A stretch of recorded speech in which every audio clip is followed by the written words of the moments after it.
Bonsoir, bonjour fidèles téléspectateurs de Canal Numérique Télévision et de Jenny TV de Lukusa TV et bienvenue dans le cadre de cette émission. Je suis très contente, très heureuse d'être là et de vous présenter la dite émission. Un grand merci à la grande équipe technique. Là, je pense à mon réalisateur, Daniel Tissungu, 3CCD, qui est derrière les caméras, qui est également à la réalisation de cette grande émission.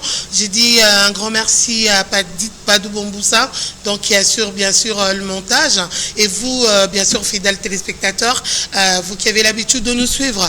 Alors pour aujourd'hui, en tout cas, nous avons l'honneur et le plaisir de recevoir pour vous cette grande dame, celle qui fait la fierté de la RDC, bien sûr. Il s'agit là de Madame Rosine Mapendo. C'est notre invitée de séjour avec qui nous allons parler de sa fondation, la fondation Mapendo. Elle va quand même nous expliquer, qui incarne plusieurs valeurs, qui incarne plusieurs rôles, j'allais dire. En tout cas, c'est avec elle que nous allons, en tout cas, tout au long de cette émission, parler de cette école qu'elle chapeaute, bien sûr, l'école Voldy, située, attends, je vais quand même vous donner l'adresse, qui est située sur l'avenue Kaemba, numéro 79, quartier Ngapama, commune de Lansele. Donc voilà, arrêt terre jaune. Alors, c'est de l'autre côté que se trouve l'école Voldy. Alors, sans plus tarder, je m'en vais lui dire bonsoir. Bonsoir, Madame Rosine. Bonsoir, Madame Jenny. Et bienvenue dans cette émission. Merci. Nous sommes très heureuses, en tout cas. Très heureuse également. Alors, Madame Rosine, la première question est celle de savoir d'où vous est venue l'idée de créer cette fondation dénommée Mapendo. Alors, merci beaucoup pour votre invitation aujourd'hui. Je suis très heureuse et très honorée. Déjà, je vais me présenter.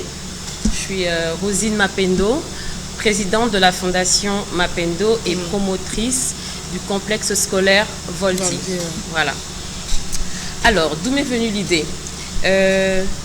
Déjà, il faut savoir que tous les enfants n'ont pas la même chance ici en Afrique, en particulier en RDC. Après quelques années passées à l'étranger et de retour à Kinshasa, j'ai réfléchi sur qu'est-ce que je pouvais faire, qu'est-ce que je pouvais apporter à mon pays, à ma nation, de plus que tout ce qu'on voit tous les jours, des salons de coiffure, des beautés ou des boutiques. Je ne dénigre pas, mais quelque chose avec une valeur ajoutée, vous voyez. Donc j'ai pensé à l'éducation, qui pour moi est la racine de tout développement d'un pays. Exactement. Donc j'ai eu l'idée de créer cette école, qui est le complexe scolaire Voldy.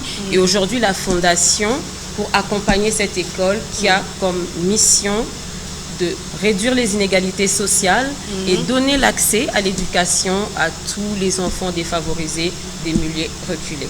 Donc, c'est ça votre principal objectif. Exact. Donc, voilà. Alors, qu'est-ce que vous avez eu à constater concernant cette éducation, bien sûr? Parce que, oui, ce qui est en vogue aujourd'hui, comme tu l'as dit toi-même, donc il faut créer, donc il faut faire des salons, il faut être dans tel ou tel domaine. C'est pas mauvais, mais ce qui est primordial, c'est l'éducation. Qu'est-ce que vous avez eu à remarquer en particulier en ce qui concerne l'éducation en RDC? Alors, généralement, on n'a pas vraiment un grand problème en ce qui concerne l'éducation dans les milieux favorisés. Au centre-ville, dans les quartiers qui n'ont pas trop de soucis, ça se passe plus ou moins bien. Alors, les enfants qui sont dans les milieux défavorisés, ils n'ont pas la chance d'avoir accès. Plus communément, on va parler des filles, des jeunes filles, qui ont cette difficulté-là parce qu'elles sont un peu vouées à elles-mêmes. Aujourd'hui, notre culture met en avant les jeunes garçons. Parce qu'une famille qui a 5 enfants, 3 garçons et 2 filles, va prioriser de scolariser les garçons sous prétexte que les garçons ont plus de chances d'évoluer, ou les garçons sont peut-être potentiellement plus intelligents, ou parce que la jeune fille est appelée à être une femme mariée demain. Donc on la prépare à être maman au foyer. Donc, surtout dans les milieux défavorisés, on s'entend bien. Raison pour laquelle je me suis dit, l'éducation, en gros, en règle générale, la RDC assure et gère, mais en ce qui concerne les milieux défavorisés, c'est beaucoup plus compliqué. Et l'accès est difficile et les frais de scolarité, il faut se le dire, est un peu élevé. Alors, les enfants qui sont de ces milieux-là n'ont pas forcément la chance, ou les parents n'ont pas les moyens pour envoyer tous leurs enfants à l'école et qui puissent être scolarisés. Merci vraiment, c'est très très bien. Alors depuis quand la fondation existe-t-elle? Alors, officieusement, elle existe depuis 2 à 3 ans, mais officiellement, elle existe depuis 1 an. On a fait l'inauguration le 22 mai 2025. Voilà. Alors, officieusement, c'est vrai que vous avez eu à faire quand même des actions, à réaliser beaucoup de choses. Alors, est-ce qu'on peut connaître votre bilan de 2025? A été quand même positif ou négatif? Par rapport à vos attentes, bien sûr. Alors, le bilan 2025 a été très positif. Mais en ce qui concerne l'humanitaire ou le caritatif, on ne peut pas se satisfaire des résultats X ou Y. Parce que tant qu'il y aura des enfants dans la famine, des enfants qui ne vont pas à l'école, des enfants qui ne sont pas scolarisés, on ne pourra pas se satisfaire et dire qu'on a, voilà, on a réussi, on a atteint nos objectifs et tout va bien. Donc oui, ça s'est bien passé. Mais on a plusieurs défis qu'on n'a pas pu réaliser également, qu'on espère réaliser cette année 2026. Je pourrais vous énumérer quelques-uns. Oui, exactement. Voilà. Donc, pour moi, la plus grande réalisation, c'est la croissance humaine. Ou ce qu'on a apporté de plus à ces enfants-là, au-delà du matériel. Parce qu'on a eu à construire des puits de forage, on a eu à installer des panneaux solaires pour ces enfants. Il n'y a pas d'électricité là-bas. Voilà. Et je reviens sur l'eau. L'eau est gratuite maintenant. Pas que pour les enfants, mais pour toute la communauté de Mpassa et des quartiers avoisinantes, comme Plaza, qui est pas loin de Mpassa, et même des mamans qui viennent un peu juste avant Kinkole. Elles viennent s'approvisionner en eau gratuitement chez nous. Voilà. Et c'est une source d'eau inépuisable parce que c'est un puits de forage. Voilà, ça ne s'arrête pas, ça finit pas. Voilà. Et voilà. Donc je dirais que la croissance qu'on a pu avoir en termes d'élèves, pour nous, est notre plus grande réussite. On est passé de 1900 élèves à 2500 aujourd'hui que nous scolarisons, que nous aidons. Et on a un peu plus d'orphelins aussi qu'on prend en charge. Donc notre bilan, il est positif. Waouh! Mais quelles sont quand même les grandes difficultés que vous avez eu à rencontrer, bien sûr, en 2025? C'est pas facile, donc voilà, d'être promotrice d'une grande école, comme vous le dites, qui détient aujourd'hui plus de 2500 élèves.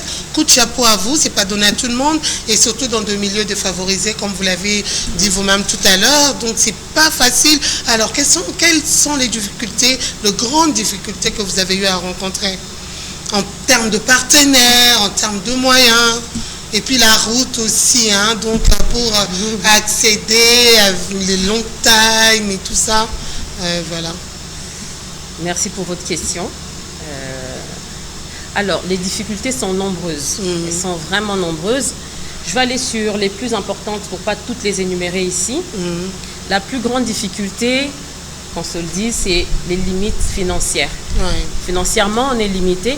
Parce qu'on a déjà commencé, on avait déjà commencé par nos propres fonds. Ça n'a pas pu porter ses fruits. Mais on a fait l'essentiel. Les enfants vont à l'école, ils étudient, c'est le plus important. À moindre coût, il faut quand même... À moindre coût, oui. Il faut le dire. Voilà, à moindre coût. Et dans quelles conditions? Maintenant, avec l'aide de nos partenaires, on a pu mettre en place un système déjà pour réhabiliter les salles de classe, pour donner à ces élèves un espace, on va dire, un peu plus adapté, un peu plus approprié et plus viable pour suivre les cours. Mais j'avoue que la difficulté de la limite financière est beaucoup trop importante, jusqu'aujourd'hui, même si on s'en sort bien, mais c'est notre plus grande difficulté. La deuxième difficulté, c'est un problème d'espace. On a un gros problème d'espace. Pourquoi c'est une difficulté, je dirais, énorme? Parce qu'en tant qu'humaine, quand vous recevez des parents qui viennent avec des enfants pleurer devant la porte de l'école, en vous implorant de prendre leurs enfants parce que nos frais de scolarité sont les plus bas de la région. Voilà. Tout à l'heure, je vous dirai comment est-ce qu'on fait, combien ça coûte et tout. Pourquoi les parents préfèrent envoyer les enfants à Voldy et pouvoir les scolariser là-bas. Alors, la troisième difficulté, je dirais, c'est les infrastructures. D'accord? Le manque d'eau, d'installation de la régie des eaux ou autres. Je ne vais pas citer d'autres difficultés parce que bon, ça peut Voilà. Mais on a des problèmes d'infrastructure, de routes, voilà, d'accessibilité. Parce qu'on a des fois des partenaires qui veulent nous aider, mais qui ont du mal à accéder voilà, à arriver à l'école et apporter leur aide. Donc voilà un peu en gros nos difficultés. Comme on parle de la fondation Mapendo, à son actif, c'est une école qui se trouve scellée dans le quartier Mpassa. Alors pourquoi avoir choisi ces coins de la ville, un coin qui est vraiment éloigné du centre-ville? Parce que vous avez eu à remarquer toutes ces difficultés, tellement que Mapendo signifie amour, hein, c'est ça, hein, madame? Exactement. Comme votre nom, bien sûr. Alors pourquoi avoir choisi ces coins quand même plus éloignés de la ville? Avec les difficultés que vous venez d'évoquer tout à l'heure, est-ce que vous songez un jour pousser un peu ou bien vous pensez peut-être que les choses vont s'améliorer et tout ça? Alors, pourquoi avoir choisi Mpassa? Déjà, c'est un coin reculé. Donc, nous, notre objectif, c'est de créer une chaîne d'écoles pour les enfants défavorisés que dans les quartiers les plus reculés. Exactement. Donc, ça, c'est notre premier quartier. On l'a choisi parce que de base, c'est un quartier reculé. Après, on ira à Mitendi, on pourra aller à Kinsuka et Kinkole, pourquoi pas. Donc, c'est un quartier reculé.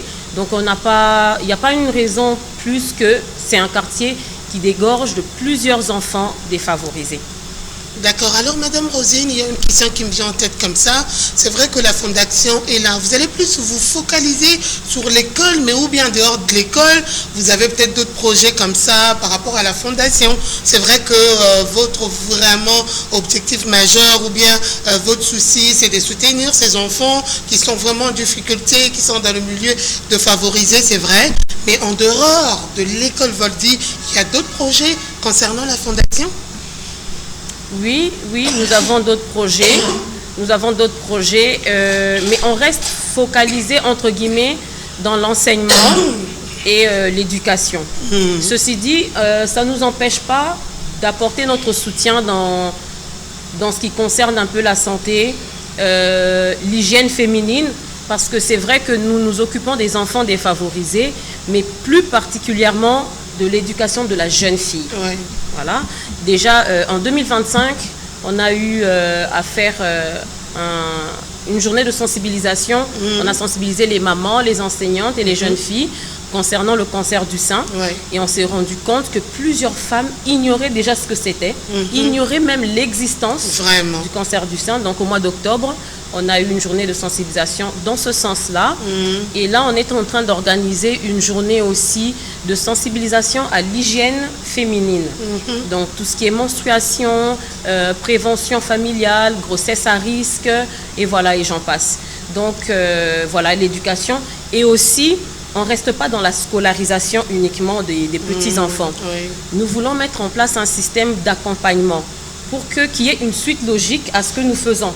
Parce qu'aujourd'hui, nous accompagnons les jeunes pour être scolarisés, moyennant les frais les plus bas. Mais après, qu'est-ce qui devient ces jeunes-là? Qu'est-ce qu'ils font après? Ils vont déambuler avec leur diplôme de 6e et ils n'ont pas d'accès au travail ou venir ici en ville trouver du boulot. Ce n'est pas évident. Donc, on va mettre en place un centre de formation de métier et nous comptons mettre aussi en place un centre qui s'appelle ITS, un institut technique de sciences infirmières qui va pouvoir aider ces filles à devenir infirmières auxiliaires. Voilà un peu... des bons projets en tout cas à soutenir. Mais à ces jours, la Fondation a-t-elle besoin de partenaires pour l'aboutissement de certains projets en faveur des démunis, bien sûr? Vous vous doutez bien, Madame Jenny, bien sûr qu'on a besoin de partenaires. Peut-être qu'ils vont se dire que c'est bon déjà, 2500 élèves, bravo, Madame Rosine, bravo, parce qu'il y a des ministres, il y a des gens qui ont quand même assez de moyens, mais qui ne pensent pas aux enfants qui sont dans les milieux les plus démunis, en tout cas les enfants défavorisés, tout ce qui va avec. Mais vous, au moins, avec le cœur que Dieu vous a donné, avec votre nom Mapendo, la fondation aussi porte votre nom. Alors, vous avez ces soucis majeurs, mais bon, les gens peuvent se dire, oui, déjà, c'est bon, hein, il a déjà de moyens, elle n'a plus besoin de partenaires. Mais à ces jours, vous avez toujours besoin de partenaires qui peuvent vous accompagner. Bien sûr. Alors, déjà, on a besoin des partenaires, des donateurs et même des individus qui n'ont pas forcément, comme vous venez de dire tout à l'heure, les moyens ou qui sont aisés ou des grandes entreprises. Nous avons un système de parrainage, on l'appelle, donc n'importe quel individu qui veut accompagner ces enfants-là, qui a le cœur de nous soutenir, qui a le cœur d'accompagner cette jeunesse vouée à elle-même. Donc, vous êtes individu. Les frais de scolarité au primaire coûtent $70. Donc, $70. Toute l'année? Toute l'année. Donc, je pense qu'il y a certaines personnes qui dépensent $100 ou $200 en une soirée pour se faire plaisir. Exactement. Et dépenser $70 seulement, je me permets de le dire, pour scolariser un enfant pour toute l'année, franchement, à mon avis, ça ne coûte pas grand-chose. Donc, oui, on a besoin de partenaires. Oui, on a besoin des donateurs. Oui, on a besoin des personnes de bonne foi, de bonne volonté et des personnes qui ont du cœur pour nous accompagner dans cette démarche qu'on a commencé de réduire les inégalités sociales et économiques dans les Alors jusque-là, vous avez parlé de parrainage, Madame Rosine. Alors, c'est combien d'enfants? Est-ce qu'on pouvait connaître un peu en termes de pourcentage? À combien de pourcents les enfants sont quand même parrainés? Ou il y a quelqu'un qui vient peut-être montrer la bonne volonté, la bonne foi de parrainer un ou deux enfants? Aujourd'hui, nous avons près de 200 élèves qui sont parrainés chez nous. Et nous favorisons les enfants, les orphelins. Nous favorisons les orphelins parce que eux, c'est vraiment les plus démunis, ils n'ont pas de parents. Ils vivent chez les grands-parents, ils vivent chez les grands frères, chez les voisins. Voilà. Nous mettons en avant d'abord la scolarisation des orphelins. Je souligne aussi que ces orphelins-là, des fois, quand ils n'ont pas des parents, ben, on ne les chasse pas. Des fois, on arrive à scolariser des enfants sans qu'ils payent quoi que ce soit. Voilà. On essaye de les aider du mieux qu'on peut. Mais parce que vous avez des professeurs, vous avez des enseignants, vous avez des directeurs, vous avez des gens qui dépendent de vous. Exactement. Qui sont là et qui doivent être payés, bien sûr. Bon, on a quand même la chance d'avoir une bonne équipe, bien structurée, et nous tenons très bien notre comptabilité. C'est pas facile, parce que bon, on s'entend que $70, donc $70 le mois, ça nous fait... l'année, pardon, excusez-moi, $70 l'année, ça nous fait entre 5 et $7 le mois. Mais ceci dit, on a quand même des enfants qui payent. Donc on arrive avec ces faibles moyens, trouver la possibilité de payer nos professeurs, nos enseignants et le corps administratif. Et je précise aussi que nos professeurs ont des avantages. Vous voyez, ils ont quand même des avantages. Parmi ces avantages-là, pour ne pas tous les citer, les enfants des professeurs sont scolarisés gratuitement chez nous à Voldy et nous prenons en charge les soins de santé de nos enseignants. C'est une façon pour nous de les accompagner, c'est une façon pour nous de les encourager parce que ceux-là, je vous jure, Madame Jenny, ce sont nos héros dans l'ombre. Ils travaillent acharnement pour apporter une éducation de qualité, pour apporter un enseignement de qualité, moyennant toujours non seulement les frais les plus bas, mais le salaire, c'est pas... Voilà. Mais ils arrivent, ils portent en fait le projet que nous avons. Ce sont des parents qui vivent aussi en Passa. Ils vivent dans ces coins reculés et ils accompagnent notre vision. Waouh, voilà. Mais c'est très bien. Alors, Madame Rosine, le mois de mars approche. C'est vrai qu'à chaque événement, je sais que vous vous battez, en tout cas, pour apporter quelque chose par rapport à l'école ou bien à l'endroit de ces enfants, surtout des jeunes filles. Alors, vous avez prévu quelque chose pour le mois de mars? Bien sûr, Madame Jenny. Comme vous savez, nous mettons en avant la jeune fille, surtout. La jeune fille. Mais pourquoi surtout? Ben parce que vous savez, celle qui est plus... bon, la jeune fille, parce que dans notre communauté, nous avons, il y a des stéréotypes, je vais me répéter, mais notre famille ou notre culture met en avant l'homme et le jeune garçon.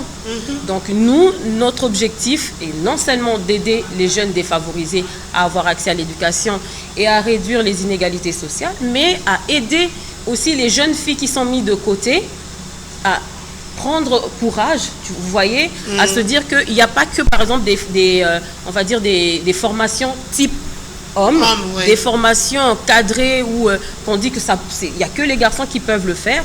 Je vais vous donner deux exemples. Nous avons des filles chez nous dans la construction, dans la mécanique, dans l'électricité. Vous voyez, et donc la journée qu'on va organiser au mois de mars mettra en avant l'apprentissage de ces enfants-là. Ils vont faire une petite exposition, voilà, de leurs talents, de ce qu'ils apprennent chez nous. Donc ça sera le 27 mars. Ça sera le 27 mars. Voilà.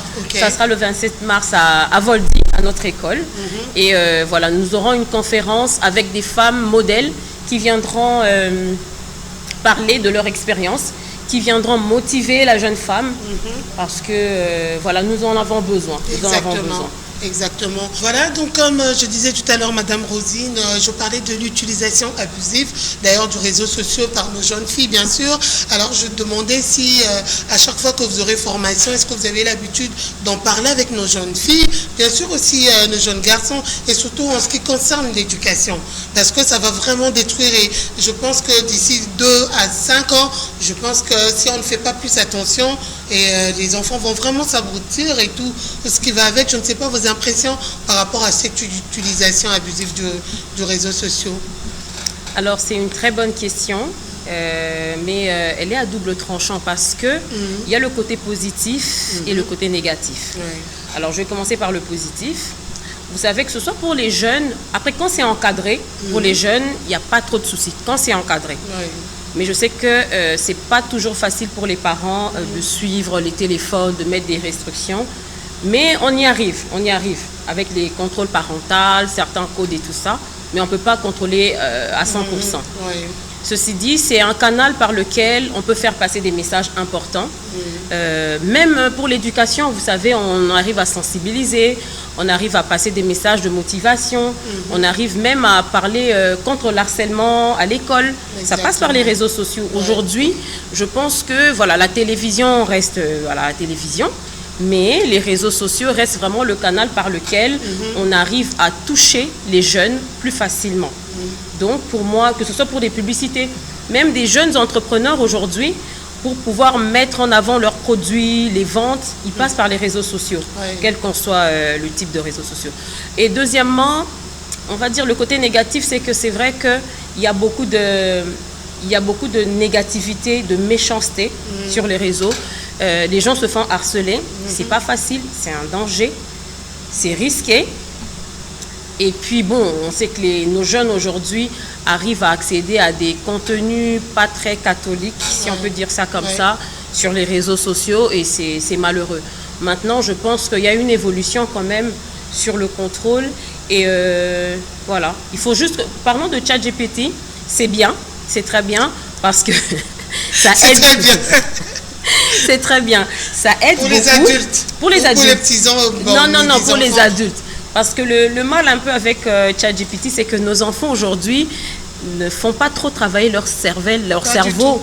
Voilà, ils passent par ChatGPT ou même d'autres plateformes comme ça. Voilà, exactement, pour aller chercher des réponses, faire leurs travaux pour l'école et tout ça. C'est pas toujours évident. Et je trouve pas ça sain en fait. À notre époque, il n'y avait pas tout ça. Et on arrivait à faire des travaux, des devoirs et tout ça. Mais ça facilite les enfants. Donc je dirais, moi c'est du 50-50. C'est très bien parce que ça aide d'une part, mais d'une autre part c'est pas trop ça. Non, mais en tant que mère, vous êtes d'accord de ce parent déjà qui offre le téléphone de le bas âge aux enfants? Non, je suis pas d'accord. J'ai des enfants qui ont 6 ans, ils n'ont pas de téléphone. Exactement. Presque tous leurs amis ont des tablettes et des téléphones. Moi je pense que peut-être à partir de 11 ans, 10-11 ans peut-être, parce qu'ils ont des devoirs à l'école qui nécessitent un téléphone ou une tablette. Avant ça, pour moi, c'est non négociable. C'est pas, chacun fait ce qu'il veut. Hein. Chaque parent est maître de ses enfants. L'éducation, t'éduques tes enfants comme tu veux. Mais moi, pour ma part, je ne donnerai pas de téléphone ou de tablette avant 10 ans à mes enfants. Je déconseille en fait. Non, tu déconseilles bien sûr, parce que là, c'est pas bon. Oui, vous êtes là comme un modèle, comme un exemple. Donc, il faudra aussi dire aux parents qui font ça que non, ce n'est pas bien. Non, c'est pas bien. Vous pouvez le dire. Maintenant, c'est à eux de voir. C'est à eux maintenant de voir. Et au-delà des réseaux sociaux, les écrans, c'est déconseillé pour les enfants de bas âge. ça les abrutit, ça freine le développement de leur cerveau, leur intelligence. Il faut faire très attention. C'est un petit conseil en passant. Donc, essayez de donner le moins possible les téléphones et les tablettes aux enfants moins âgés. En tout cas, pas avant 11-12 ans. Oui, pas avant 11-12 ans. Alors, merci beaucoup, Madame Rosine. Par rapport à la Fondation, vous venez de nous dire que déjà au mois de mars, il y a déjà quelque chose qui se prépare et tout, parce que vous le faites tellement bien et puis c'est grandiose. En dehors du mois de mars, il y a quand même d'autres projets. Et puis, par rapport aux partenaires, ce que vous dites, alors, ils peuvent vous contacter via un numéro de téléphone ou bien ils doivent venir jusqu'à un Passa, là où se trouve l'école Voldy, pour voir par quels moyens ou comment ils peuvent procéder pour apporter leur aide aux enfants et tout. D'accord, je vais commencer par le projet, les projets qu'on a pour 2026.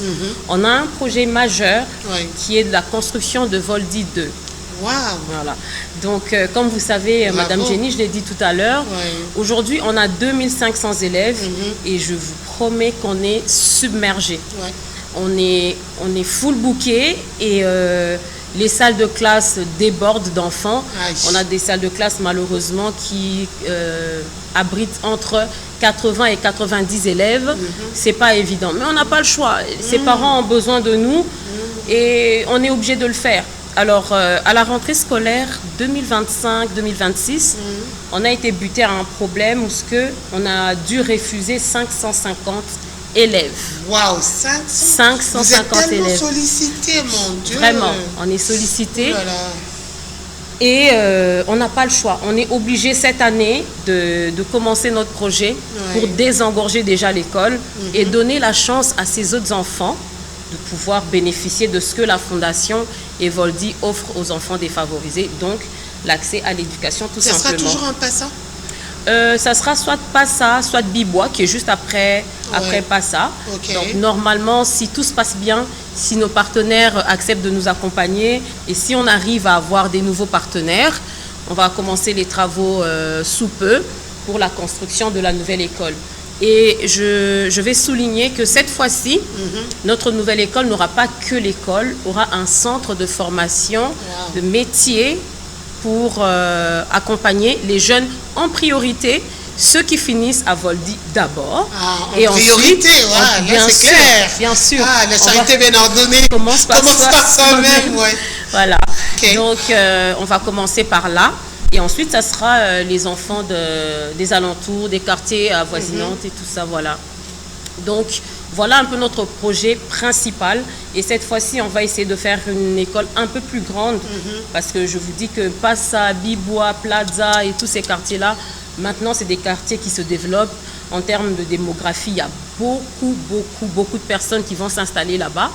Et on aimerait donner la chance du mieux qu'on peut, en tout cas, au plus grand nombre des enfants pour pouvoir bénéficier de ces avantages-là. Et comment vous allez procéder, Madame Rosine? C'est vrai que c'est toujours par vos propres moyens, mais avec vos partenaires, est-ce qu'ils sont déjà au courant? Et pour les autres, est-ce que vous faites quand même un appel? Parce que les gens disent, Madame Mapindo a déjà de moyens et tout, moi avec mes maigres moyens, mais s'ils peuvent venir aider, ce serait même avec un moindre coût, c'est le geste qui compte, n'est-ce pas? Exactement, c'est le geste qui compte. On fait des appels, on contacte les entreprises, on contacte des sociétés, on fait des appels d'offres, effectivement. Mais là, aujourd'hui, je vais profiter aussi du micro que vous me donnez aujourd'hui pour faire passer ce message-là à toutes les entreprises qui veulent nous accompagner, qui veulent faire de la RSE, qui veulent donner un peu plus d'espoir à ces enfants de ces quartiers vulnérables, à ces familles qui ne gagnent pas beaucoup, à ces familles qui n'ont pas la possibilité d'envoyer à l'école tous leurs enfants, de venir, de nous contacter. Le numéro de téléphone, c'est le 089 300 34 44 et on vous donnera, Madame Jenny, les autres numéros de la fondation qui passera en bas de l'image, l'adresse mail, l'adresse, on mettra tout en bas de l'image pour pouvoir permettre à ces personnes de bonne foi, ces personnes au grand cœur qui voudront nous accompagner à nous contacter au moment venu. Voilà. Alors, Madame Rosine Mapindo, vous êtes promotrice de cette grande école Voldy. Qu'est-ce que vous pouvez dire à tous les parents qui vous font confiance, à tous les enfants qui vous adorent, parce qu'on était sur place. Nous, c'est la télé, c'est les images. À chaque fois que j'ai l'occasion, l'opportunité, on est toujours derrière Madame Rosine. Alors, Madame Rosine, oui, j'ai vu cette activité. Vous allez en faire partie. Elle est tellement sollicitée par l'autre du prix d'ailleurs qu'elle a reçu dernièrement. Donc, elle était là, waouh. Et les gens pensaient à elle par rapport à ce qu'elle fait sur terrain. Donc, ce qui est palpable. C'est vrai qu'il y a des fondations aujourd'hui, juste fondations, mais en tout cas, ce qu'ils font, excusez-moi, nous, c'est la télé. Donc, nous, c'est avec image en appui. Alors, elle est tellement sollicitée, même pour le mois de mars, il y a des journalistes qui me contactent parce que bon, ils se disent à chaque fois que Madame Rosine passe à la télé, merci pour cette confiance, merci parce que je suis toujours là. Madame Rosine, c'est une nouvelle année, on doit faire une émission par rapport à ce que vous faites tellement de choses, tellement bien, bon, même devant Dieu en tout cas, vous êtes à féliciter et elle doit encore être primée, les gens me contactent par-ci par-là, je dis, mais ne peut pas journaliste, bon, c'est une exception et tout ça, la fondation est belle, elle s'occupe pas de l'éducation, comme elle le fait, elle est jeune, en tout cas elle lutte contre les chômages, j'ai dit bon, ok, d'accord, je vais quand même essayer de parler avec elle, donc c'est pour dire que vous faites un bon travail. Merci. Et parler un peu du prix, qu'est-ce que ça vous a fait de recevoir votre premier prix? Vous étiez là stupéfaite, donc on était dans la salle, donc c'était des encouragements, voir quand même les efforts que vous fournissez donc à l'endroit de ces enfants, être récompensés. En tout cas, c'était quoi vos impressions de ces jours-là? Alors, Madame Jenny, j'ai été agréablement surprise quand j'ai reçu ce prix. Déjà que je sois nominée, parce que, vous savez, cette fondation vient de loin. En fait, je ne m'y attendais pas. En fait, je ne m'y attendais pas.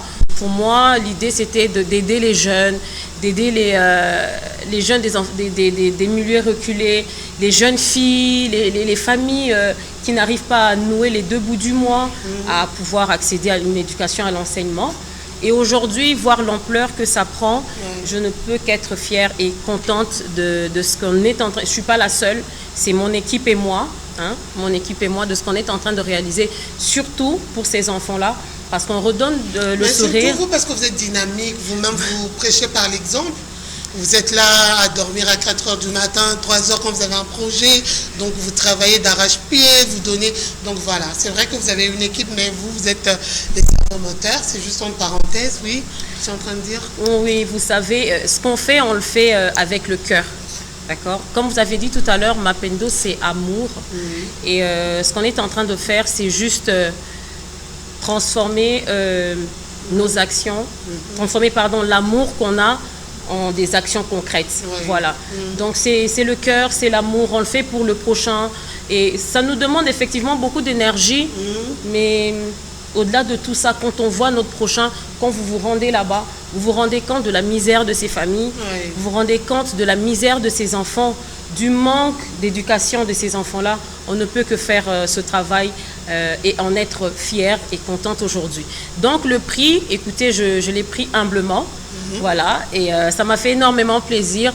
Mais pour moi, mon plus grand prix serait le jour où j'arriverai à réaliser la chaîne d'école que je veux créer en RDC, c'est-à-dire une chaîne d'école pour enfants défavorisés dans tous les 4 coins de la République. Ça sera mon plus grand trophée. Ah ouais, donc félicitations à vous. Alors Madame Rosine Mapindo, vous êtes de père et de mère congolaise. Bien sûr. Alors vous allez quand même vous adresser aux parents en Lingala et le konini okoki koloba na ba parents au basala ko confiance, ba parents au bana na bango batanga kana école Voldy, en tout cas bazala toujours na souci ya komona Madame Rosine pene na bango, en tout cas en Lingala s'il vous plaît. Alors qu'est-ce que vous pouvez leur dire et le konini okoki koloba en plus na ba parents mususu, c'est vrai que l'école n'a pas pu accepter, Bana Bango, comme il y a un autre projet d'une deuxième école, bon, peut-être qu'ils auront de la chance pour que Bana Bango battang à l'école, il y a Voldy 2.